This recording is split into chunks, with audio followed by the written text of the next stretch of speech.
Hello everyone, it's Shane Kanto, your Wasteland reviewer, and I'm here to review Coming to America.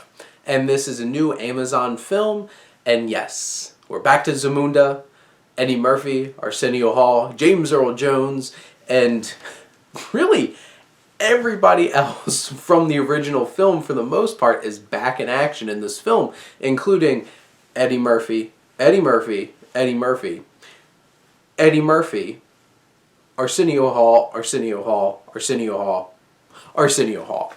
Because, couldn't resist playing all these characters. On a quick side note, all the characters that aren't, like, the main characters that Eddie Murphy and Arsenio Hall play, somehow are still kicking in the same exact age that they were in the last film. Because, I feel like some of those characters should have probably maybe passed away at this point. And I saw this theory that they're immortals, and I'm just like, I don't think that's true, but that's a theory I would be willing to get behind because I think that would be hilarious.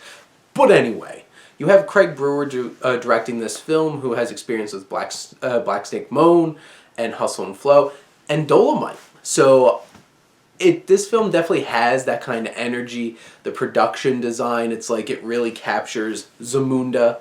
The CGI and special effects aren't exactly the greatest, and there's some action sequences, which some of the action sequences, especially towards the end of the film, are really well choreographed, but they over edit the hell out of some of these sequences, and it's just probably trying to hide the fact that Eddie Murphy really can't do all these things. So that kind of took me out of the film. And in general, the story, which there's a whole bunch of people who contributed to the story and the screenplay on this, just recycles so many of the plot points and ideas and themes from the first film that it's not the same movie, but it's like you threw the film in a blender and just chopped it all up and re-put it together, and it feels like the same kind of movie. One positive thing is it's not over 2 hours, because I did have that problem with the original film. It was just a really long film and was not prepared for that. But the most important thing here, I laughed. I had a fun time, especially with Eddie Murphy and Arsenio Hall. James Earl Jones has some great moments. Leslie Jones, Tracy Morgan. This cast is stacked. And there's some ridiculous random cameos with some really famous musicians and actors and athletes throughout this film. And you're just it feels really cheap and silly, but I still laughed at it. I'm I can take a step back and think this is really cheesy and unoriginal, but I still laughed at it. So I got laughs out of this, and I had a lot of fun out of this. The whole idea is we have our prince here. We have Akeem, who's taking over the throne, and finds out that he has a bastard son with Leslie Jones from the first time when they were in Queens back in the original film. And he can't have a woman take over Zamunda, so he must go find his son.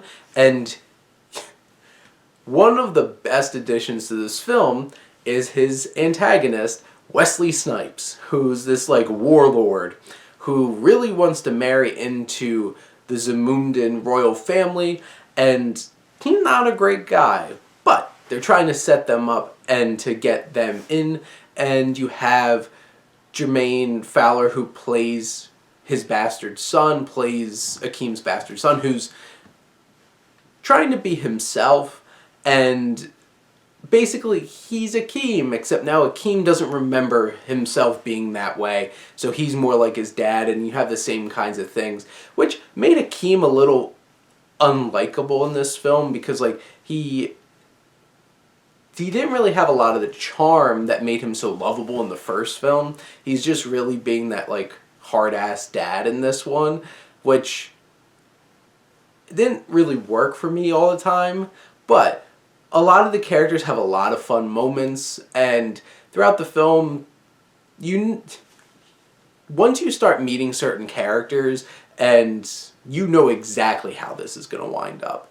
And there's some good messages in here about finding your own path and feminist ideas, and they tried to throw in some other like political commentary, especially with the like barbershop group, which always hilarious. Still think they're absolutely hilarious. But I'm sitting here watching this film and just like some of these things feel very on the nose and heavy-handed. And in general, this film is not the most original story, not the most original screenplay. Things don't always click. It feels over silly and cheesy, but I had a fun time. And in the end, I don't think I was coming in here expecting like a classic comedy here. I was hoping for it, but I wasn't expecting it. And what I got was exactly what I was expecting, which is a solid retread of the original film with a lot of fun cameos and a lot of fun performances that gave enough laughs for me to get past the fact that I knew exactly what was going to happen every second. But in the end, I think Coming to America is a fun stream. If you have Prime, you could just watch it. But those are my thoughts on Coming to America. Let me know what you think, and let's talk some movies. But thank you as always for tuning in and supporting your Wasteland reviewer.